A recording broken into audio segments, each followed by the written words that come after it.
ഫോട്ടോഷോപ്പിൻ്റെ heart എന്ന് പറയുന്ന layers ആണ്. ലേയേഴ്സ് ഇല്ലാതെ നമുക്കൊന്നും ഫോട്ടോഷോപ്പിൽ ക്രിയേറ്റ് ചെയ്യാൻ വേണ്ടി കഴിയത്തില്ല.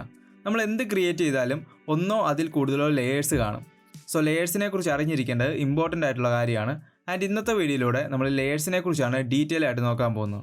So what are layers? എന്താണ് ലേയേഴ്സ്? ഓരോ ലേയേഴ്സും ഓരോ ട്രാൻസ്പെറൻറ്റ് ഷീറ്റ് ഓഫ് പേപ്പറായിട്ട് ചിന്തിച്ചാൽ മതി. നമ്മൾ ഓരോ ട്രാൻസ്പെറൻറ്റ് പേപ്പറിൽ നമുക്ക് ഇഷ്ടമുള്ള കാര്യങ്ങൾ വരയ്ക്കാം. എന്നിട്ട് ഈ ട്രാൻസ്പെറൻറ്റ് പേപ്പറെല്ലാം ഒരുമിച്ച് അടുക്കി വെച്ച് നോക്കുകയാണെങ്കിൽ നമുക്കൊരു ഫുൾ ഇമേജ് ക്രിയേറ്റ് ചെയ്യാൻ വേണ്ടി കഴിയും. ഓക്കെ, നിങ്ങൾക്ക് ക്ലിയർ ആയിട്ട് മനസ്സിലായില്ലെങ്കിൽ നമുക്കൊരു എക്സാമ്പിൾ നോക്കാം. നമ്മൾ കഴിഞ്ഞ വീഡിയോയ്ക്ക് വേണ്ടി ക്രിയേറ്റ് ചെയ്ത തംബ്നെയിലാണ്. ഇവിടെ കുറേ ലേയേഴ്സ് നിങ്ങൾക്ക് കാണാം. ഞാൻ തൽക്കാലം ഈ ലേയേഴ്സ് എല്ലാം ഒന്ന് ഹൈഡ് ചെയ്യുവാണ്. ഓക്കെ, ഇതാണ് ബാക്ക്ഗ്രൗണ്ട് ലെയർ, ഒരു വൈറ്റ് ലെയറാണ്. നമ്മൾ ഫോട്ടോഷോപ്പിൽ ഒരു പുതിയ ഡോക്യുമെൻറ്റ് ക്രിയേറ്റ് ചെയ്യുമ്പോൾ നമുക്കൊരു ബാക്ക്ഗ്രൗണ്ട് ലെയർ ആയിരിക്കും കിട്ടുന്നത്. ആൻഡ് അതിനെക്കുറിച്ച് നമ്മൾ ഫസ്റ്റ് എപ്പിസോഡിൽ ഡിസ്കസ് ചെയ്തിട്ടുണ്ട്. ഈ ബാക്ക്ഗ്രൗണ്ട് ലെയറോട് നമ്മൾ ഹൈഡ് ചെയ്യുവാണെങ്കിൽ ഇവിടെ ചെക്കർ ബോക്സ് കാണാം. And checker box indicates nothing. അവിടെ ഒന്നുമില്ലെന്നാണ് അർത്ഥം. നത്തിങ്ങിനെ കാണിക്കാൻ വേണ്ടിയാണ്, ഒന്നുമില്ലാത്തൊരു സംഭവത്തെ കാണിക്കാൻ വേണ്ടിയാണ് ചെക്കർ ബോക്സ് യൂസ് ചെയ്യുന്നത്. നമുക്ക് തൽക്കാലം ഈ ബാക്ക്ഗ്രൗണ്ട് ലെയർ അൺഹൈഡ് ചെയ്യാം. ആ ബാക്ക്ഗ്രൗണ്ട് ലെയറിൻ്റെ മുകളിൽ ഞാൻ ഒരു ഇമേജ് വെച്ചിട്ടുണ്ട്. അതാണ് നമ്മുടെ ഫസ്റ്റ് ലെയർ. അതിൻ്റെ മുകളിൽ ഞാൻ വേറൊരു ഇമേജ് കൂടെ വെച്ചിട്ടുണ്ട്. ഒരു ഡസ്റ്റ് പാർട്ടിക്കിൾസ് ആണ്. അതിൻ്റെ മുകളിൽ ഞാൻ ഒരു ടെക്സ്റ്റ് വെച്ചിട്ടുണ്ട്, വേറൊരു ടെക്സ്റ്റ് വെച്ചിട്ടുണ്ട്. ആൻഡ് ഒരു ബോക്സ് ക്രിയേറ്റ് ചെയ്തിട്ടുണ്ട്. അതിൻ്റെ മുകളിൽ ഒരു ടെക്സ്റ്റ് വെച്ചിട്ടുണ്ട്. ആൻഡ് ഇതെല്ലാം ഞാൻ ടെക്സ്റ്റ് എന്ന് പറയുന്നൊരു ഗ്രൂപ്പിലാണ് അറേഞ്ച് ചെയ്തിട്ടുള്ളത്. അതിനെക്കുറിച്ച് നമുക്ക് കുറച്ചുകൂടെ കഴിയുമ്പോൾ ഡിസ്കസ് ചെയ്യാം. അതിൻ്റെ മുകളിൽ ഞാൻ ഒരു ഇമേജ് വെച്ചിട്ടുണ്ട്. ആ ലെയറിൻ്റെ മുകളിൽ ഞാൻ കുറേ ഫ്ലെയേഴ്സ് ആഡ് ചെയ്തിട്ടുണ്ട്. ആൻഡ് ഈ ഫ്ലെയേഴ്സ് എല്ലാം ഞാൻ ഒരു ഗ്രൂപ്പിലാണ് ഇട്ട് വെച്ചിരിക്കുന്നത്. ആൻഡ് അതിൻ്റെ മുകളിൽ നമ്മൾ പിക്ബെസ്റ്റിൻ്റെ ലോഗോ കൊടുത്തിട്ടുണ്ട്, പ്രീമിയറിൻ്റെ ലോഗോ കൊടുത്തിട്ടുണ്ട്, ആഫ്റ്റർ എഫക്ട്സിൻ്റെ ലോഗോ ആൻഡ് ഫോട്ടോഷോപ്പിൻ്റെ ലോഗോ. ആൻഡ് ഇതെല്ലാം ഞാൻ ഒരു ഗ്രൂപ്പിലാണ് ആഡ് ചെയ്തിരിക്കുന്നത്. സോ ഇങ്ങനെയാണ് ലേയേഴ്സ് വർക്ക് ചെയ്യുന്നത്. നമുക്ക് ഓരോ ലേയേഴ്സിൻ്റെ മുകളിലും വേറെ ലേയേഴ്സ് വെച്ച് നമുക്ക് ഓരോ ഇമേജസ് ക്രിയേറ്റ് ചെയ്തെടുക്കാൻ വേണ്ടി കഴിയും. നിങ്ങൾക്ക് ഒന്നുകൂടെ ക്ലിയർ ആയിട്ട് മനസ്സിലാകാൻ വേണ്ടി നമുക്കൊരു എക്സാമ്പിളോട് നോക്കാം. സോ ഇതാണ് നമ്മുടെ ഫൈനൽ ഇമേജ്. ഞാൻ തൽക്കാലം ഈ ലേയേഴ്സ് എല്ലാം ഒന്ന് ഹൈഡ് ചെയ്യുവാണ്. ആൻഡ് ഇതാണ് നമ്മുടെ ഫസ്റ്റ് ഇമേജ്. ആൻഡ് ഇതാണ് സെക്കൻഡ് ഇമേജ്. അതിൻ്റെ മുകളിൽ നമ്മളൊരു അഡ്ജസ്റ്റ്മെൻറ്റ് ലെയർ ആഡ് ചെയ്തിട്ടുണ്ട്. അതിനെക്കുറിച്ച് നമുക്ക് കുറച്ചുകൂടെ കഴിയുമ്പോൾ ഡിസ്കസ് ചെയ്യാം. അതിൻ്റെ മുകളിൽ മൂൺ ആഡ് ചെയ്തിട്ടുണ്ട്. അതിൻ്റെ വേറൊരു അഡ്ജസ്റ്റ്മെൻറ്റ് ലെയർ ആഡ് ചെയ്തിട്ടുണ്ട്. അതിൻ്റെ മുകളിൽ അടുത്ത ഇമേജ് ഇങ്ങനെ കുറേ ലേയേഴ്സ് ആഡ് ചെയ്തിട്ടാണ് നമ്മൾ ഫൈനൽ ഇമേജ് ഇവിടെ ക്രിയേറ്റ് ചെയ്തിരിക്കുന്നത്. സോ ലേയേഴ്സ് എന്താണെന്നും ലേയേഴ്സ് എങ്ങനെയാണ് വർക്ക് ചെയ്യുന്നതെന്നും നിങ്ങൾക്ക് മനസ്സിലായെന്ന് കരുതുന്നു. ഇനി എന്തിനാണ് നമ്മൾ ലേയേഴ്സ് ആക്ച്വലി യൂസ് ചെയ്യുന്നത്, അതിൻ്റെ അഡ്വാൻറ്റേജ് എന്താണെന്ന് നോക്കാം. നമ്മൾ ആദ്യം നോക്കിയ എക്സാമ്പിൾ തന്നെ ഞാൻ ഇവിടെ എടുത്തിട്ടുണ്ട്. എനിക്ക് ഈ പിക്ബെസ്റ്റിൻ്റെ ലോഗോ കുറച്ച് താഴേക്ക് മാറണം, അതിൻ്റെ സൈസ് ഒന്ന് ഇൻക്രീസ് ചെയ്യണം, അതിൻ്റെ കളർ ഒന്ന് ചേഞ്ച് ചെയ്യണമെങ്കിൽ ഞാൻ ലോഗോ ഒന്ന് സെലക്ട് ചെയ്യുവാണ്. സോ ഓട്ടോമാറ്റിക്കായിട്ട് ആ ലെയർ സെലക്ട് ആയിട്ടുണ്ട്. സോ അങ്ങനെ ഓട്ടോമാറ്റിക്കായിട്ട് ലെയർ സെലക്ട് ആണെങ്കിൽ നമ്മളിവിടെ ഓട്ടോ സെലക്ട് ഓൺ ആക്കി ഇടണം. ഇനി നമുക്ക് ലോഗോ കുറച്ച് താഴേക്ക് മാറ്റാം. കൺട്രോൾ ടി ഉപയോഗിച്ച് ട്രാൻസ്ഫോം പ്രോപ്പർട്ടി ഓപ്പൺ ചെയ്തു. ഇനി നമുക്ക് ഓൾട്ട് ഹോൾഡ് ചെയ്ത് ഇതിൻ്റെ സൈസ് ഒന്ന് ഇൻക്രീസ് ചെയ്യാം. സോ നമുക്ക് കറക്റ്റ് പ്രൊപ്പോർഷനായിട്ട് സൈസ് ഇൻക്രീസ് ചെയ്ത് കിട്ടും. എൻ്റർ പ്രസ് ചെയ്യാം. ഇനി ഞാൻ ഇതിലേക്ക് ഒരു Hugh saturation adjustment layer add ചെയ്ത് കൊടുക്കുവാണ്. ഇതിനെക്കുറിച്ച് കുറച്ചുകൂടെ കഴിയുമ്പോൾ ഡീറ്റെയിൽ ആയിട്ട് സംസാരിക്കാം. എന്നിട്ട് ഒരു ക്ലിപ്പിംഗ് മാസ്ക് കൂടെ ആഡ് ചെയ്ത് കൊടുക്കുവാണ്. ആൻഡ് ഇതിൻ്റെ കളർ നമുക്കൊരു ബ്ലൂ കളറാക്കി കൊടുക്കാം. ഓക്കെ, സോ ആദ്യം നമ്മളിവിടെ ലോഗോയുടെ പൊസിഷൻ ചേഞ്ച് ചെയ്തു. അത് കഴിഞ്ഞ് സൈസ് ഒന്ന് ഇൻക്രീസ് ചെയ്തു ആൻഡ് കളർ ചേഞ്ച് ചെയ്തു. ആൻഡ് ഇവിടെ വേറെ ലേയേഴ്സിന് ഒരു കാര്യം അഫക്റ്റ് ചെയ്തിട്ടില്ല. നമുക്ക് ഈസി ആയിട്ട് പിക്ബെസ്റ്റിൻ്റെ ലോഗോ മാത്രം നമുക്ക് ഇഷ്ടമുള്ള പോലെ ചേഞ്ച് ചെയ്യാൻ കഴിഞ്ഞിട്ടുണ്ട്. ഓക്കെ, ഇവിടെ ഞാൻ ഒരു ലെയറിൽ മാത്രം ഈ ഇമേജ് കംപ്ലീറ്റ് ആയിട്ട് ക്രിയേറ്റ് ചെയ്തെടുത്തിട്ടുണ്ട്. ഇവിടെ എനിക്ക് പിക്ബെസ്റ്റിൻ്റെ ലോഗോ ഒന്ന് ചേഞ്ച് ചെയ്യാൻ വേണ്ടി ഞാൻ ലോഗോ സെലക്ട് ചെയ്തിട്ട് ഡ്രാഗ് ചെയ്യാൻ നോക്കിയാൽ ഫുൾ ഇമേജിങ് പോരും. ആൻഡ് അതുപോലെ കൺട്രോൾ ടി ഉപയോഗിച്ച് ഇതിൻ്റെ ട്രാൻസ്ഫോം പ്രോപ്പർട്ടി ഒന്ന് ഓപ്പൺ ചെയ്തിട്ട് സൈസ് ഒന്ന് മാറ്റാൻ നോക്കിയാൽ ഇതേ ഫുൾ ഇമേജിൻ്റെ സൈസ് മാറും. സോ നമ്മൾ ലേയേഴ്സ് യൂസ് ചെയ്യുന്നതിൻ്റെ ഏറ്റവും വലിയ അഡ്വാൻറ്റേജ് ആണ് നമുക്ക് ഓരോ ലേയേഴ്സും ഇൻഡിവിജ്വലായിട്ട് അഡ്ജസ്റ്റ് ചെയ്യാൻ വേണ്ടി കഴിയും. സൈസ് കൂട്ടാം, എങ്ങോട്ട് വേണമെങ്കിലും മാറ്റാം, ഫിൽറ്റേഴ്സ് അപ്ലൈ ചെയ്യാം. മറ്റ് ലേയേഴ്സിനെ ഒന്നും അഫക്റ്റ് ചെയ്യത്തില്ല. ആൻഡ് ഇതുപോലെ നമ്മളൊരു ഫിക്സ്ഡ് ലെയറിലാണ് എല്ലാം ചെയ്യുന്നതെങ്കിൽ നമുക്കൊന്നും സെപ്പറേറ്റ് ആയിട്ട് അഡ്ജസ്റ്റ് ചെയ്യാൻ വേണ്ടി കഴിയത്തില്ല. സോ ഇതാണ് നമ്മൾ ലേയേഴ്സ് യൂസ് ചെയ്യുന്നതിൻ്റെ ഏറ്റവും വലിയ അഡ്വാൻറ്റേജ്. സോ നിങ്ങൾക്ക് എന്താണ് ലേയേഴ്സ് യൂസ് ചെയ്യുന്നതിൻ്റെ അഡ്വാൻറ്റേജ് എല്ലാം ക്ലിയർ ആയിട്ട് മനസ്സിലായെന്ന് കരുതുന്നു. എങ്കിൽ നമുക്ക് ലെയർ പാനലിനെ കുറിച്ചും ലേയേഴ്സിനെ കുറിച്ചും കുറച്ച് ഡീറ്റെയിൽ ആയിട്ട് നോക്കാം. ഫോട്ടോഷോപ്പ് ഓപ്പൺ ചെയ്യുമ്പോൾ നമുക്ക് റൈറ്റ് സൈഡിലാണ് ഡിഫോൾട്ടായിട്ട് ലെയർ പാനൽ വരുന്നത്.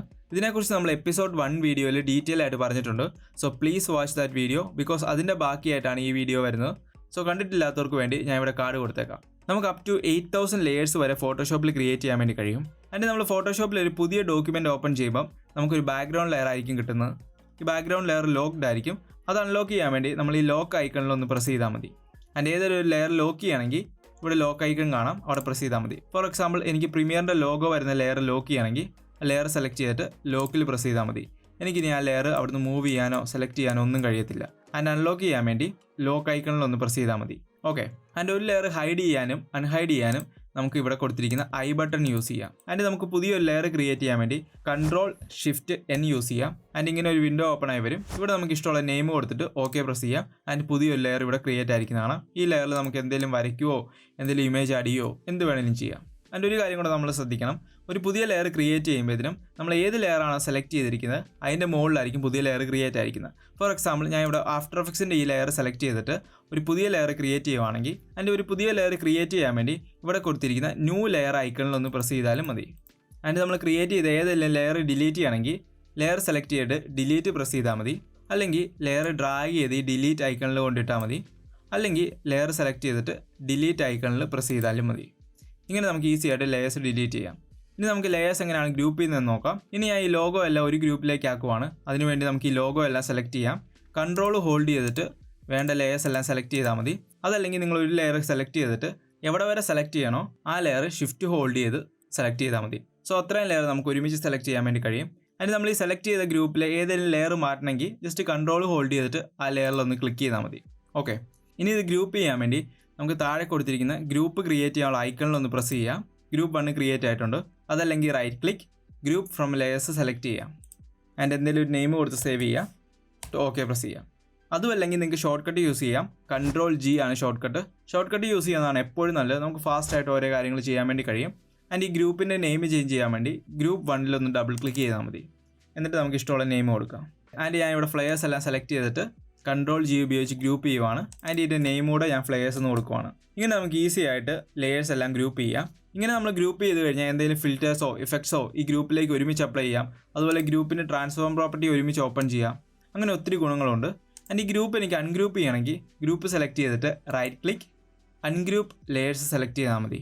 അടുത്തായിട്ട് നമുക്ക് ലെയേഴ്സ് എങ്ങനെ മെർജ് ചെയ്യണമെന്ന് നോക്കാം. ഈ ലെയറുകളെല്ലാം എനിക്ക് ഒരൊറ്റ ലെയർ ആക്കണമെങ്കിൽ just right click merge visible select ചെയ്താൽ മതി. ഇതെല്ലാം ഒരൊറ്റ ലെയർ ആയിരിക്കുന്നതാണ്. ആൻഡ് അതുപോലെ നിങ്ങൾക്ക് എല്ലാ ലെയേഴ്സും മെർജ് ചെയ്യേണ്ട, കുറച്ച് ലെയേഴ്സ് മാത്രം മെർജ് ചെയ്താൽ മതിയെങ്കിൽ മെർജ് ചെയ്യേണ്ട ലെയേഴ്സ് എല്ലാം സെലക്ട് ചെയ്തിട്ട് right click merge layers select ചെയ്താൽ മതി. അതല്ലെങ്കിൽ നിങ്ങൾക്ക് control E shortcut use ചെയ്യാം. ആൻഡ് നമ്മളിവിടെ മെർജ് ചെയ്യുമ്പോൾ ഈ ലെയേഴ്സ് എല്ലാം കൂടെ ഒരുമിച്ച് ഒരു ലെയറായി മാറുവാണ്. ആൻഡ് അതിന് പകരം ഈ ലെയേഴ്സ് എല്ലാം ഇവിടെ നിന്നിട്ട് പുതിയൊരു മെർജ് ലെയർ ക്രിയേറ്റ് ചെയ്യുവാണെങ്കിൽ എപ്പം വേണമെങ്കിലും നമുക്ക് പഴയ ലെയേഴ്സ് എല്ലാം കാണാൻ വേണ്ടി കഴിയും. Control shift Alt E press ചെയ്താൽ മതി. സോ ഇവിടെ നമുക്ക് പുതിയൊരു ലെയറായിട്ട് മെർജ് ലെയർ വന്നിരിക്കുന്നത് കാണാം. ഇനി നമ്മൾ താഴേക്ക് വരുവാണെങ്കിൽ ഇവിടെ കുറേ ഐക്കൺസ് കാണാം. ഫസ്റ്റ് ഐക്കൺ ഡിലീറ്റ് ചെയ്യാനുള്ള ഐക്കൺ നമ്മൾ ഓൾറെഡി ഡിസ്കസ് ചെയ്തു.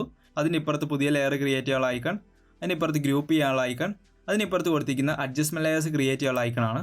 അതിൻ്റെ ഇപ്പുറത്ത് ലെയർ മാസ്ക് ക്രിയേറ്റ് ചെയ്യാനുള്ള ഐക്കണുണ്ട്. ലെയർ മാസ്കിനെ കുറിച്ച് നമ്മൾ ഡെഡിക്കേറ്റഡ് ആയിട്ടൊരു വീഡിയോ ചെയ്യുന്നതായിരിക്കും. അതിൻ്റെ ഇപ്പുറത്ത് ലെയർ സ്റ്റൈൽസ് ആഡ് ചെയ്യാനുള്ള ഓപ്ഷനാണ്. അത് നമുക്ക് കുറച്ച് ചെയ്യുമ്പോൾ സംസാരിക്കാം. അടുത്തായിട്ട് ഇവിടെ ലെയേഴ്സ് ലിങ്ക് ചെയ്യാനുള്ള ഓപ്ഷൻ കൊടുത്തിട്ടുണ്ട്.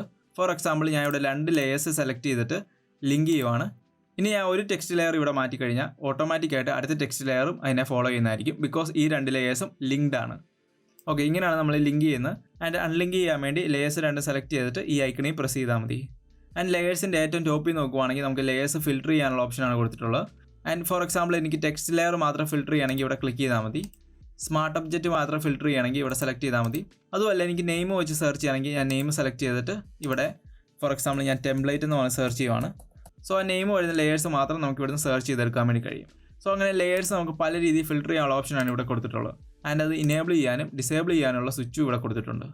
ആൻഡ് ഇവിടെ ചില ലെയേഴ്സിൻ്റെ റൈറ്റ് സൈഡിൽ നോക്കുവാണെങ്കിൽ ഇവിടെ FX എന്ന് കൊടുത്തിരിക്കുന്ന ഒരു ഐക്കൺ കാണാം. ഞാൻ ഈ ലെയേഴ്സിനെല്ലാം ലെയർ സ്റ്റൈൽസ് ആഡ് ചെയ്തിട്ടുള്ളതുകൊണ്ടാണ് FX ഐക്കൺ ഇവിടെ കൊടുത്തിട്ടുള്ളത്. എനിക്ക് ഏതെങ്കിലും ലെയറിൽ ലെയർ സ്റ്റൈൽ ആഡ് ചെയ്യാൻ വേണ്ടി ലെയറിലൊന്ന് ഡബിൾ ക്ലിക്ക് ചെയ്താൽ മതി. അതല്ലെങ്കിൽ ലെയർ സെലക്ട് ചെയ്തിട്ട് താഴെ വരുവാണെങ്കിൽ നമുക്ക് ഏത് ലെയർ സ്റ്റൈലാണോ ആഡ് ചെയ്യേണ്ടത് അത് സെലക്ട് ചെയ്യാം. എന്നിട്ട് നമുക്കിവിടെ ഡിഫറൻറ്റ് ലെയർ സ്റ്റൈൽസ് ആഡ് ചെയ്യാം. നമുക്ക് ലെയർ സ്റ്റൈലിനെ കുറിച്ച് ഒരു ഡെഡിക്കേറ്റഡ് വീഡിയോ ചെയ്യാം. ഈ വീഡിയോയിൽ പറയാൻ പോയി കഴിഞ്ഞാൽ ഒത്തിരി ടൈം എടുക്കും. സോ തൽക്കാലം ഞാൻ ഇത് ക്യാൻസൽ ചെയ്യുവാണ്. നമ്മൾ ഏതെങ്കിലും ഒരു ലെയറിൽ ലെയർ സ്റ്റൈൽ ആഡ് ചെയ്ത് കഴിഞ്ഞാൽ ഇവിടെ FXൻ്റെ ഐക്കൺ കാണിക്കും. അതിൻ്റെ തൊട്ട് സൈഡിലൊരു ആരോ കാണാം. അവിടെ നമ്മൾ പ്രസ് ചെയ്യുവാണെങ്കിൽ നമ്മൾ ആഡ് ചെയ്തിട്ടുള്ള എല്ലാ ലെയർ സ്റ്റൈൽസും ഇവിടെ കാണിക്കും. അതിൻ്റെ അത് നമുക്ക് ഹൈഡ് ചെയ്യാനും അൺഹൈഡ് ചെയ്യാനുള്ള ഓപ്ഷനും ഇവിടെ കൊടുത്തിട്ടുണ്ട്. ഇനി നമുക്ക് ഏതെങ്കിലും ഒരു ലെയർ സ്റ്റൈൽ വേറെ ഒരു ലെയറിലേക്ക് കോപ്പി ചെയ്യണമെങ്കിൽ ഓൾട്ട് ഹോൾഡ് ചെയ്തിട്ട് ഇവിടുന്ന് ഡ്രാഗ് ചെയ്ത് ആ ലെയറിൽ കൊണ്ടിട്ടാൽ മതി. സോ ഇതൊക്കെയാണ് നമ്മൾ ബേസിക് ആയിട്ട് ലെയേഴ്സിനെ കുറിച്ച് അറിഞ്ഞിരിക്കേണ്ട കാര്യങ്ങൾ. ഇനി നമുക്ക് ലെയേഴ്സിൻ്റെ കുറച്ച് പ്രോപ്പർട്ടീസ് നോക്കാം. ആദ്യത്തെ ലെയർ പ്രോപ്പർട്ടിയാണ് ബ്ലെൻഡിങ് മോഡ്. ഇതിൻ്റെ പേര് പറയുന്ന പോലെ തന്നെ ഒരു ലെയർ എങ്ങനെ മറ്റൊരു ലെയറായിട്ട് ബ്ലെൻഡ് ചെയ്യണം അല്ലെങ്കിൽ ഇൻട്രാക്ട് ചെയ്യണം ഈ കാര്യം ബ്ലെൻഡിങ് മോഡാണ് തീരുമാനിക്കുന്നത്. എന്നിട്ട് നമ്മൾ ബ്ലെൻഡിങ് മോഡ് സെലക്ട് ചെയ്യാൻ വേണ്ടി ലെയർ സെലക്ട് ചെയ്തിട്ട് ഇവിടെ നമുക്ക് ഇഷ്ടമുള്ള ബ്ലെൻഡിങ് മോഡ് സെലക്ട് ചെയ്യാം. ഇവിടെ ബ്ലെൻഡിങ് മോഡ്സ് എല്ലാം അതിൻ്റെ വർക്കിംഗ് അനുസരിച്ച് പല ഗ്രൂപ്പുകളായിട്ട് ഡിവൈഡ് ചെയ്തിട്ടുണ്ട്. ഫസ്റ്റ് ഗ്രൂപ്പാണ് നോർമൽ ഗ്രൂപ്പ്, സെക്കൻഡ് ഗ്രൂപ്പാണ് ഡാർക്കൻ ഗ്രൂപ്പ്, ഇത് ഇമേജസ് ഡാർക്കൻ ചെയ്യും. മൂന്നാമത്തെ ഗ്രൂപ്പാണ് ലൈറ്റൻ ഗ്രൂപ്പ്, ഇമേജസ് ലൈറ്റൻ ചെയ്യും. നാലാമത്തെ ഗ്രൂപ്പ് കോൺട്രാസ്റ്റ് ഗ്രൂപ്പ്, ഇത് കോൺട്രാസ്റ്റ് പ്രൊവൈഡ് ചെയ്യും നമ്മുടെ ഇമേജിന്. അടുത്ത ഗ്രൂപ്പാണ് ഇൻവേർഷൻ അല്ലെങ്കിൽ ക്യാൻസലേഷൻ ഗ്രൂപ്പ്. ആൻഡ് ലാസ്റ്റ് ഗ്രൂപ്പാണ് കോമ്പോണൻസ് ഗ്രൂപ്പ്. ഇങ്ങനെ ഓരോ ബ്ലെൻഡിംഗ് മോഡിൻ്റെ ക്യാരക്ടറിസ്റ്റിക്സ് അനുസരിച്ച് പല ഗ്രൂപ്പുകളായിട്ട് ഡിവൈഡ് ചെയ്ത് വെച്ചിട്ടുണ്ട്. ആൻഡ് നമുക്ക് 8 സ്പെഷ്യൽ ബ്ലെൻഡിംഗ് മോഡ്സ് അവൈലബിൾ ആണ്. അതിൻ്റെ ലിസ്റ്റ് ഞാൻ ഇവിടെ കൊടുത്തേക്കാം. നിങ്ങൾ ജസ്റ്റ് ഒന്ന് ഓർത്തിരിക്കുക, നമുക്കൊരു 2 സെക്കൻഡ് കഴിയുമ്പോൾ ആവശ്യമുണ്ട്. അതിൻ്റെ നമുക്ക് ബ്ലെൻഡിംഗ് മോഡ്സിനെ കുറിച്ചും അതിൻ്റെ സയൻസിനെ കുറിച്ചും അതിൻ്റെ പുറകിലുള്ള വർക്കിങ്ങിനെ കുറിച്ചും നമുക്ക് വേറെ ഒരു വീഡിയോയിൽ ഡീറ്റെയിൽ ആയിട്ട് സംസാരിക്കാം. അടുത്ത ലെയർ പ്രോപ്പർട്ടിയാണ് ഒപ്പാസിറ്റി. ഇതെല്ലാവർക്കും അറിയാമെന്ന് പ്രതീക്ഷിക്കുന്നു. നമുക്കൊരു ലെയർ എത്രമാത്രം ഒപ്പേക്ക് ആയിരിക്കണമെന്ന് അല്ലെങ്കിൽ ആ ലെയറിൻ്റെ വിസിബിലിറ്റി എത്രമാത്രം വേണമെന്ന് നമുക്ക് ഒപ്പാസിറ്റി ഉപയോഗിച്ച് അഡ്ജസ്റ്റ് ചെയ്ത് കൊടുക്കാൻ വേണ്ടി കഴിയും. അടുത്ത ലെയർ പ്രോപ്പർട്ടിയാണ് ഫില്ല്. ഇത് നമ്മൾ യൂസ് ചെയ്യുമ്പോൾ ഏകദേശം ഒപ്പാസിറ്റി പോലൊക്കെ തന്നെയാണ്, ബട്ട് കുറച്ച് ഡിഫറൻസ് ഉണ്ട്. ആൻഡ് ഫസ്റ്റ് ഡിഫറൻസ് നമ്മൾ ഈ സ്പെഷ്യൽ 8 ബ്ലെൻഡിംഗ് മോഡ്സ് യൂസ് ചെയ്യുമ്പോഴാണ്. ഒരു എക്സാമ്പിൾ കാണിക്കാം. ഇവിടെ ഫസ്റ്റ് ഞാൻ ഒരു സോളിഡ് കളർ ക്രിയേറ്റ് ചെയ്തു. അതിൻ്റെ മുകളിൽ ഒരു ഗ്രേഡിയൻറ്റും ക്രിയേറ്റ് ചെയ്തിട്ടുണ്ട്. ആൻഡ് ഫസ്റ്റ് ലെയറിൻ്റെ ബ്ലെൻഡിംഗ് മോഡ് ഞാൻ ഹാർഡ് മിക്സ് ആണ് യൂസ് ചെയ്തിരിക്കുന്നത്. ആൻഡ് ഹാർഡ് മിക്സ് ഒരു സ്പെഷ്യൽ ബ്ലെൻഡിംഗ് മോഡാണ്. ഇനി നമ്മൾ ഈ ലെയറിൻ്റെ ഒപ്പാസിറ്റി കുറയ്ക്കുവാണെങ്കിൽ നമുക്ക് ഈ ലെയറിൻ്റെ വിസിബിലിറ്റി കുറഞ്ഞു വരുന്നത് കാണാം. ആൻഡ് ഇവിടെ നമ്മൾ ഫില്ലിൻ്റെ വാല്യൂ കുറയ്ക്കുവാണെങ്കിൽ ഇത് ഒപ്പേക്കാകുമല്ല ചെയ്യുന്നത്, അതിന് പകരം ഇതിൻ്റെ പ്രൊജക്ഷൻ ഡിക്രീസ് ചെയ്യുവാണ് ചെയ്യുന്നത്. സോ ഈ കാര്യം മാത്രം ഓർത്തിരിക്കുക. സ്പെഷ്യൽ 8 ബ്ലെൻഡിംഗ് മോഡ്സ് നമ്മൾ യൂസ് ചെയ്യുമ്പം ഒപ്പാസിറ്റിയും ഫില്ലും ഡിഫറെൻ്റ് ആയിട്ടായിരിക്കും ആക്ട് ചെയ്യുന്നത്. നമ്മൾ ഈ ലെയറിൻ്റെ ഫില്ല് ഡിക്രീസ് ചെയ്യുവാണെങ്കിൽ ആ ലെയറിൻ്റെ പ്രൊജക്ഷൻ ആയിരിക്കും അത് കൺട്രോൾ ചെയ്യുന്നത്. ഓക്കെ, ഇനി നമുക്ക് ഒപ്പാസിറ്റിയും ഫില്ലും തമ്മിലുള്ള രണ്ടാമത്തെ ഡിഫറൻസ് നോക്കാം. ഞാൻ ഈ ലെയറിന് ഒരു ലെയർ സ്റ്റൈൽ ആഡ് ചെയ്ത് കൊടുക്കാൻ പോവാണ്. ഡബിൾ ക്ലിക്ക് ചെയ്തു. നമുക്കൊരു ഔട്ടർ ഗ്ലോ ആഡ് ചെയ്ത് കൊടുക്കാം. ഇനി ഞാൻ അതിൻ്റെ ഒപ്പാസിറ്റിയും കാര്യങ്ങളൊക്കെ ഒന്ന് അഡ്ജസ്റ്റ് ചെയ്ത് കൊടുക്കുവാണ്. എന്നിട്ട് ഓക്കെ പ്രസ് ചെയ്യാം. ഇനി ഞാൻ ഈ ലെയറിൻ്റെ ഒപ്പാസിറ്റി വാല്യൂ ഡിക്രീസ് ചെയ്യാൻ പോവാണ്. നമുക്ക് ആ ലെയറിൻ്റെ വിസിബിലിറ്റി കുറയുന്നത് കാണാം. ആൻഡ് ഇനി ഞാൻ ഈ ലെയറിൻ്റെ ഫിൽ വാല്യൂ ഡിക്രീസ് ചെയ്യുവാണെങ്കിൽ നമുക്ക് ഷേപ്പിൻ്റെ വിസിബിലിറ്റി മാത്രം കുറയുന്നത് കാണാം. സോ ഇതാണ് ഫില്ലും ഒപ്പാസിറ്റിയും തമ്മിലുള്ള രണ്ടാമത്തെ ഡിഫറൻസ്. നമ്മൾ ഏതെങ്കിലും ഒരു ലെയറിൽ ലെയർ സ്റ്റൈൽ ആഡ് ചെയ്തിട്ട് ഒപ്പാസിറ്റി ഡിക്രീസ് ചെയ്യുവാണെങ്കിൽ കംപ്ലീറ്റ് ആ ലെയറിൻ്റെ ഒപ്പാസിറ്റി മാറും. ആൻഡ് ഫില്ല് നമ്മൾ ഡിക്രീസ് ചെയ്യുവാണെങ്കിൽ എഫക്റ്റ് അവിടെ തന്നെ സ്റ്റേ ചെയ്യും. സോ ഇതാണ് ഒപ്പാസിറ്റിയും ഫില്ലും തമ്മിലുള്ള രണ്ടാമത്തെ ഡിഫറൻസ്. ഓക്കെ, ലെയർ പ്രോപ്പർട്ടിയെക്കുറിച്ച് നിങ്ങൾക്ക് ഡീറ്റെയിൽ ആയിട്ട് മനസ്സിലായെന്ന് കരുതുന്നു. ഇനി നമുക്ക് ഡിഫറെൻറ്റ് ടൈപ്സ് ഓഫ് ലെയറിനെ കുറിച്ച് നോക്കാം. ഫസ്റ്റ് ടൈപ്പ് ഓഫ് ലെയർ ആണ് ടെക്സ്റ്റ് ലെയർ. ഞാൻ ടൈപ്പ് ടൂൾ എടുത്തിട്ട് എന്തെങ്കിലും ടൈപ്പ് ചെയ്യുവാണെങ്കിൽ ഇവിടെ ഒരു ടെക്സ്റ്റ് ലെയർ വന്നിരിക്കുന്നതാണ്. ആൻഡ് ടി ആണ് ഈ ലെയറിൻ്റെ ഐക്കൺ. ഏറ്റവും ബേസിക് ആയിട്ടുള്ള ലെയർ ആണ് ടെക്സ്റ്റ് ലെയർ. എല്ലാവർക്കും മനസ്സിലായെന്ന് കരുതുന്നു. രണ്ടാമത്തെ ടൈപ്പ് ഓഫ് ലെയേഴ്സ് ആണ് റാസ്റ്റർ ലെയേഴ്സ്. ഞാൻ ഇവിടെ ഒരു ഇമേജ് എടുത്ത് വെച്ചിട്ടുണ്ട്. ആൻഡ് ജസ്റ്റ് അസ്യൂം ദാറ്റ് ഈ ലെയറിൻ്റെ അകത്ത് 1000 പിക്സൽസ് ഉണ്ട്. ഞാൻ കൺട്രോൾ ടി ഉപയോഗിച്ച് ഇമേജ് സെലക്ട് ചെയ്യുവാണ്. എന്നിട്ട് ഇമേജിൻ്റെ സൈസ് ഒന്ന് കുറയ്ക്കുവാണ്. ഈ സമയത്ത് ഇമേജിൻ്റെ അകത്ത് ഒരു 50 പിക്സൽസ് ഉണ്ടെന്ന് ജസ്റ്റ് ഒന്ന് ഇമാജിൻ ചെയ്യുക. വീണ്ടും ഞാൻ സൈസ് കൂട്ടുവാണ്. സോ സൈസ് കൂട്ടുമ്പോൾ ഇതിൻ്റെ ക്വാളിറ്റി ഫുള്ള് പോയിരിക്കുന്നതാണ്. സോ ഇതിൻ്റെ റീസൺ ഫസ്റ്റ് ടൈം ഈ ലെയറിൻ്റെ അത് 1000 പിക്സൽ ഉണ്ടായിരുന്നു. നമ്മൾ അതിൻ്റെ സൈസ് കുറച്ച് 50 പിക്സൽ ആക്കിയപ്പോൾ ഇതിനും ഈ ഇമേജ് 50 പിക്സലിലോട്ട് ചേഞ്ച് ആയി. ആൻഡ് വീണ്ടും നമ്മൾ ഇമേജിൻ്റെ സൈസ് ഇൻക്രീസ് ചെയ്തപ്പം ഈ 50 പിക്സലുള്ള ഇമേജിൻ്റെ സൈസാണ് ഇൻക്രീസ് ചെയ്തത്. സോ അതുകൊണ്ടാണ് നമുക്ക് ഇതിൻ്റെ ക്വാളിറ്റി ലൂസ് ആയത്. സോ ഇതാണ് റാസ്റ്റർ ലെയറിൻ്റെ പ്രത്യേകത. നമ്മളൊരു ലെയറിൽ എന്ത് ചെയ്താലും ആ പിക്സലിലേക്ക് അതായിത്തീരും. ഇനി നമുക്കിതിലേക്ക് ഒരു ഗോഷ്യൻ ബ്ലർ ഇഫക്റ്റ് ആഡ് ചെയ്ത് കൊടുക്കാം. Filter, blur, Gaussian blur select ചെയ്യുവാണ്. നമുക്ക് അതിൻ്റെ വാല്യൂ കുറച്ച് ഇൻക്രീസ് ചെയ്ത് കൊടുക്കാം. ഇത് ഓക്കെ പ്രസ് ചെയ്യാം. ഇനി ഞാൻ ഇതിൽ കുറേ എഡിറ്റിംഗ് കാര്യങ്ങളൊക്കെ നടത്തിയെന്ന് വിചാരിക്കുക. ഇനി എനിക്ക് ഈ ഗോഷ്യൻ ബ്ലറിൻ്റെ വാല്യൂ ഒന്ന് അഡ്ജസ്റ്റ് ചെയ്യണമെങ്കിൽ ഞാൻ ഇത്രയും ചെയ്ത കാര്യങ്ങളെല്ലാം അൺഡു ചെയ്ത് ഈ പൊസിഷനിലേക്ക് വന്നിട്ട് വീണ്ടും ഇതിൻ്റെ ഗോഷ്യൻ ബ്ലർ അഡ്ജസ്റ്റ് ചെയ്ത് കൊടുക്കണം. ഇനി നമ്മൾ റാസ്റ്റർ ലെയർ യൂസ് ചെയ്യുമ്പം അതിൻ്റെ അഡ്വാൻറ്റേജ് എന്തൊക്കെയാണെന്ന് നോക്കാം. നമുക്ക് റാസ്റ്റർ ലെയറിൽ പെയിൻറ്റ് ചെയ്യാം, ഇറേസ് ചെയ്യാം, ഡോഡ്ജ് ചെയ്യാം, ബേസിക്കലി എന്ത് വേണമെങ്കിലും ചേഞ്ച് ചെയ്യാം. അങ്ങനെ കംപ്ലീറ്റ് ഫ്രീഡം നമുക്ക് റാസ്റ്റർ ലെയറിലുണ്ട്. രണ്ടാമത്തെ ടൈപ്പ് ഓഫ് ലെയേഴ്സ് ആണ് സ്മാർട്ട് ഒബ്ജക്ട്സ്. ഒരു ലെയർ സ്മാർട്ട് ഒബ്ജക്റ്റ് ആക്കാൻ വേണ്ടി ലെയർ സെലക്ട് ചെയ്തിട്ട് right click, convert to smart object select ചെയ്യാം. സോ ഇതാണ് സ്മാർട്ട് ഒബ്ജക്റ്റിൻ്റെ ഐക്കൺ. ഇനി നമ്മൾ കുറച്ച് മുമ്പ് റാസ്റ്റർ ലെയറിൽ ചെയ്ത അതേ കാര്യങ്ങൾ ഇവിടെ ചെയ്ത് നോക്കാം. ഫസ്റ്റ് ഞാൻ കൺട്രോൾ ടി ഉപയോഗിച്ച് ട്രാൻസ്ഫോം പ്രോപ്പർട്ടി ഓപ്പൺ ചെയ്തു. എന്നിട്ട് സൈസ് കുറയ്ക്കുവാണ്. ഇനി നമുക്ക് വീണ്ടും കൺട്രോൾ ടി ഉപയോഗിച്ച് ട്രാൻസ്ഫോം പ്രോപ്പർട്ടീസ് ഓപ്പൺ ചെയ്തിട്ട് ഇതിൻ്റെ സൈസ് കൂട്ടി കൊടുക്കാം. ഇവിടെ നമുക്ക് ഒരു ക്വാളിറ്റിയും ലൂസ് ചെയ്തിട്ടില്ല. സോ സ്മാർട്ട് ഒബ്ജക്റ്റ് യൂസ് ചെയ്യുമ്പോൾ ഇതിൻ്റെ പിക്സൽ ഇൻഫർമേഷൻ ഇത് സ്റ്റോർ ചെയ്ത് വെക്കും. സോ ഇത് നമ്മൾ ചെറുതാക്കിയാലും വലുതാക്കിയാലും ഏത് രീതിയിലാക്കിയാലും ഇതിൻ്റെ പിക്സൽ ഇൻഫർമേഷൻ സ്റ്റോർ ചെയ്ത് വെക്കുന്നതുകൊണ്ട് തന്നെ നമുക്ക് ക്വാളിറ്റി ഒട്ടും ലൂസ് ആകുന്നില്ല. സോ ഇതാണ് സ്മാർട്ട് ഒബ്ജക്റ്റും റാസ്റ്റർ ലെയറും തമ്മിലുള്ള ഫസ്റ്റ് ഡിഫറൻസ്. ഇനി ഞാൻ ഇമേജിലേക്ക് ഗോഷ്യൻ ബ്ലർ ആഡ് ചെയ്ത് കൊടുക്കുവാണ്. എന്നിട്ട് ഓക്കെ പ്രസ് ചെയ്യാം. ഇനി ഞാൻ ഇവിടെ കുറേ എഡിറ്റിംഗ് ചെയ്തു. ആൻഡ് എനിക്ക് ഈ ലെയറിൻ്റെ ബ്ലർ വാല്യൂ ഒന്ന് ചേഞ്ച് ചെയ്യണമെങ്കിൽ ഇവിടെ സ്മാർട്ട് ഫിൽറ്ററിൽ നമ്മൾ ആഡ് ചെയ്ത ഫിൽറ്റേഴ്സ് എല്ലാം സേവ് ചെയ്ത് വെച്ചിട്ടുണ്ട്. ഇവിടെ ഡബിൾ ക്ലിക്ക് ചെയ്തിട്ട് എനിക്ക് ഗോഷ്യൻ ബ്ലറിൻ്റെ വിൻഡോ ഓപ്പൺ ചെയ്യാം. ആൻഡ് എനിക്ക് ഇഷ്ടമുള്ള വാല്യൂ ഇവിടെ അഡ്ജസ്റ്റ് ചെയ്ത് കൊടുക്കാം. ആൻഡ് റാസ്റ്റർ ലെയറിൽ നമുക്ക് ഈ കാര്യം ചെയ്യാൻ കഴിയത്തില്ലായിരുന്നു. ഇനി നമുക്ക് സ്മാർട്ട് ഒബ്ജക്റ്റിൻ്റെ ഡിസഡ്വാൻറ്റേജസ് എന്തൊക്കെയാണെന്ന് നോക്കാം. നമുക്ക് സ്മാർട്ട് ഒബ്ജക്റ്റിൽ ഡ്രോ ചെയ്യാൻ വേണ്ടി പറ്റത്തില്ല. ഇത് കണ്ടോ, റാസ്റ്റർ ലെയറായിട്ട് കൺവേർട്ട് ചെയ്യാൻ വേണ്ടി ഫോട്ടോഷോപ്പ് തന്നെ പറയും. ആൻഡ് ഇറേസ് ചെയ്യാൻ വേണ്ടി പറ്റത്തില്ല. ഇങ്ങനെയുള്ള കാര്യങ്ങളൊന്നും നമുക്ക് ചെയ്യാൻ വേണ്ടി കഴിയത്തില്ല. സോ ഇങ്ങനെ ലെയറിൽ എന്ത് ചെയ്യാനുള്ള കംപ്ലീറ്റ് ഫ്രീഡം നമുക്ക് സ്മാർട്ട് ലെയറിൽ കിട്ടത്തില്ല. അടുത്ത ടൈപ്പ് ഓഫ് ലെയേഴ്സ് ആണ് അഡ്ജസ്റ്റ്മെൻറ്റ് ലെയേഴ്സ്. ഇതിൻ്റെ പേര് പറയുന്ന പോലെ തന്നെ നമുക്ക് ലെയേഴ്സിൻ്റെ പ്രോപ്പർട്ടീസ് അഡ്ജസ്റ്റ് ചെയ്യാൻ വേണ്ടി കഴിയും. ഒരു എക്സാമ്പിൾ കാണിക്കാം. ഞാൻ ഇവിടെ ഒരു Hugh saturation adjustment layer create ചെയ്യുവാണ്. ഇനി ഈ ഹ്യൂ സാച്ചുറേഷൻ അഡ്ജസ്റ്റ്മെൻറ്റ് ലെയറിൻ്റെ അടിയിലുള്ള എല്ലാ ലേയേഴ്സിൻ്റെയും ഹ്യൂവും സാച്ചുറേഷനും നമുക്ക് ഈ അഡ്ജസ്റ്റ്മെൻറ്റ് ലെയർ ഉപയോഗിച്ച് മാറ്റാൻ കഴിയും. സോ ഇങ്ങനെയാണ് നമ്മൾ അഡ്ജസ്റ്റ്മെൻറ്റ് ലെയേഴ്സ് യൂസ് ചെയ്യുന്നത്. നമുക്ക് ഓരോ അഡ്ജസ്റ്റ്മെൻറ്റ് ലെയേഴ്സിനെ കുറിച്ചും വരുന്ന വീഡിയോസിൽ ഡീറ്റെയിൽ ആയിട്ട് സംസാരിക്കാം. തൽക്കാലം ഇതിനെക്കുറിച്ചൊന്ന് ബേസിക് ആയിട്ട് അറിഞ്ഞിരുന്നാൽ മതി. അഞ്ചാമത്തെ ടൈപ്പ് ഓഫ് ലെയേഴ്സ് ആണ് ഷേപ്പ് ലെയേഴ്സ്. നമുക്കിവിടെ ഷേപ്പ് വരയ്ക്കാനുള്ള ഡിഫറെൻറ്റ് ടൂൾസ് അവൈലബിൾ ആണ്.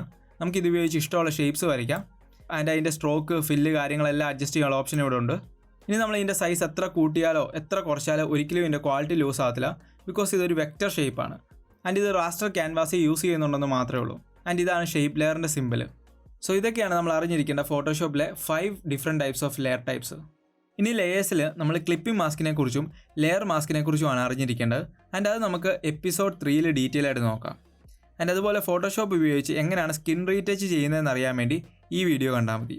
സോ ഇന്നത്തെ വീഡിയോയിലൂടെ ലെയേഴ്സിനെ കുറിച്ച് നിങ്ങൾക്ക് ഡീറ്റെയിൽ ആയിട്ട് മനസ്സിലായെന്ന് കരുതുന്നു. ഇനി നെക്സ്റ്റ് വീഡിയോയിൽ കാണാം. ബൈ.